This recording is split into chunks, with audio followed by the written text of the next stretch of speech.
15 વર્ષથી પાલેજમાં જૂના અને જાણીતા computer, laptop, CCTV camera service, printer repairing તેમજ નવા અને જૂના કોમ્પ્યુટર લે-વેચ કરનાર.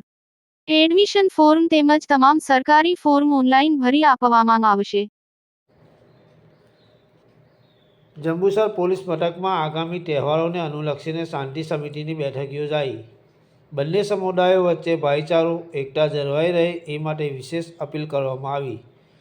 જંબુસર તાલુકામાં આગામી પવિત્ર ઈદ ઉલ ફિત્ર અને રામનવમીના તહેવારોની હર્ષોલ્લાસ સાથે ઉજવણી થાય અને કોઈ અનિચ્છનીય ઘટના ન બને તે હેતુથી જંબુસર પોલીસ મથક ખાતે શાંતિ સમિતિની બેઠક યોજાઈ હતી.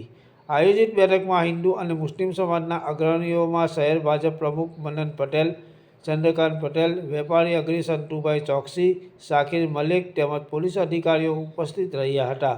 બેઠક દરમિયાન નીચે મુજબના મહત્વના નિર્ણયો લેવાયા હતા. બંને સમુદાયો વચ્ચે પરસ્પર ભાઈચારો અને એકતા જાળવી રાખવા અપીલ કરવામાં આવી હતી.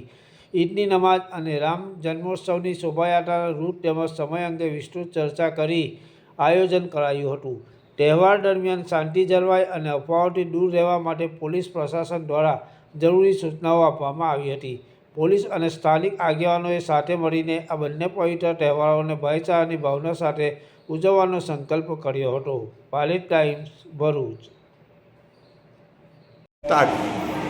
આગામી સમયમાં રમઝાન ઈદનો તથા એના પર રામનવમી તથા હનુમાન જયંતિનો તહેવાર આવતો હોય તે અનુસંધાને જંબુસર પોલીસ સ્ટેશન વિસ્તારમાં આ તહેવારો ખૂબ શાંતિપૂર્ણકની ઉજવણી થાય તે અનુસંધાને હિન્દુ મુસ્લિમ સમાજના આગેવાનો તથા જે આયોજકો છે એની એક મિટિંગ રાખવામાં આવેલી હતી.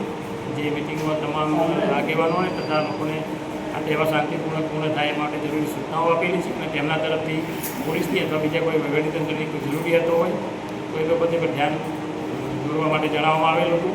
આમ તમામ આ બાબતની તૈયારી પૂર્ણ થયેલ છે અને તમામ જનતાને, જંબુસર શહેરની જનતાને જણાવવામાં આવે છે કે આ બંને તહેવારો શાંતિથી પૂર્ણ થઈ જાય તરફ પોલીસ તરફથી અપીલ કરવામાં આવે છે.